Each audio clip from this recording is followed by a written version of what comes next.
Well, let's see if Senator Lindsey Graham does. He's a Republican from South Carolina. He spoke with the president this evening. Welcome, Senator. Thank you. Do you feel the president and the feds have given you everything they can at this point as your state waits now? So he called at 5 o'clock and he said, do you have everything you need? Is there anything we're not doing for South Carolina you would like me to do? He called Tim Scott. He called the governor. I am very pleased with the Trump administration's response to the impending hurricane. What I'm worried about is people being responsible for themselves. The government can only do so much. If you don't leave now, if you don't leave the next 24 hours, you're going to get caught with no power. And if you get hurt, nobody's going to come to help you. So for God's sakes, leave the areas in question. Are you worried there are people who aren't evacuating? I am worried that people misunderstand what's about to happen. Hugo blew the state away, strong winds. Matthew, a couple of years ago, soaked the state. This is a 1-2 punch. You're going to have torrential rain and Category 3 winds. And it could stay around for a couple of days. There's no place in South Carolina or North Carolina for water to go. We're waterlogged, so I worry about flooding, I worry about wind damage, and if you don't leave now, you could be trapped for weeks before anybody can get to you. So the administration has made a real show of saying we're ready. FEMA's ready. We're ready with our state partners. We're ready with our local partners. But already I'm starting to hear, and I read a piece today that talked about how the response to what happens in the Carolinas and Georgia, wherever else this impacts, is going to be so much better than what happened last year with Maria and Puerto Rico, hinting that this president cares more about Americans who are on the continental 48 states than they do about the folks in Puerto Rico. This is what Rush Limbaugh had to say about that today. Trump is more out of touch than Bush was during Katrina, and Hurricane Florence hasn't even hit. An obsession has gotten hold of these people. There's almost like a demonic possession that has come over these people.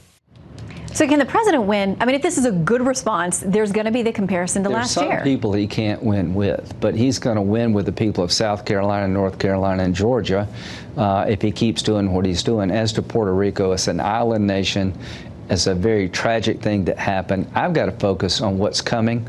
You know, the president is in the here and now. He's president of the United States.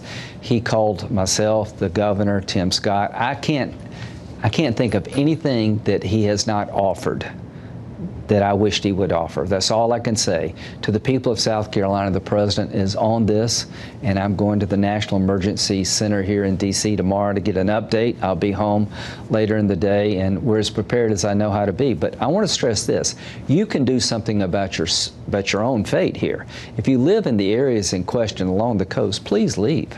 All right, you're also part of the Senate Judiciary Committee. Last week had the questioning and the hearings for Judge Kavanaugh.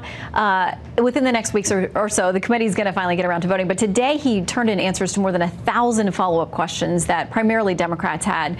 But tonight we're also hearing that Senator Collins, obviously a key GOP vote in this, says she's got more questions for him. She wants to meet with him again.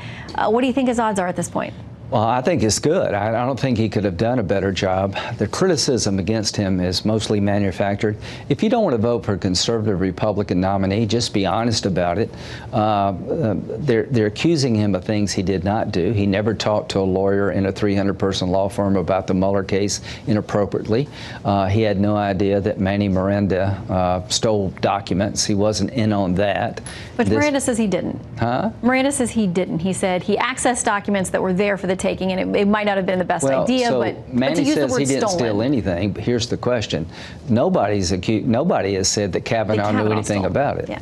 Okay. I want to read something from the New York Times talking about the threats that have been coming against Senator Collins and her staff. They said this: the frustrations boiled over at points. Annie Clark, a spokeswoman for Ms. Collins, provided the New York Times with copies of a letter and multiple voicemail messages addressed to the senator using vulgar language. We can't even repeat it here on the air. And outright threats. One caller told a 25-year-old female staff member at one of Ms. Collins' main offices that he hoped she would be raped and impregnated. Where are we? How did we get to this point with this nomination? Well, you're getting people crawling out from under rocks, and don't listen to them. Susan Collins is a really good, thoughtful senator. She voted for Sotomayor and Kagan because they were qualified. I hope she will do the same for Kavanaugh. He's the best mind of his generation on the conservative side. The American Bar Association rated him well qualified, the highest rating, the highest for integrity and competency and character. They don't have an axe to grind. They said not only was he mainstream, he's probably the brightest person of his generation on the conservative side. And not a conservative organization. Well, as you meet with the emergency folks tomorrow and head back to South Carolina, all of our best to the folks there. Thank you. And obviously we'll be updating and watching around the clock on this. Same for our people in North Carolina. We're just soaked. There's no place for the water to go. I just worry about the flooding more than anything else. Well, hopefully folks will heed all of the warnings top down to go and be away from that area. Senator, thank you. We wish you guys the best. Thank you very much.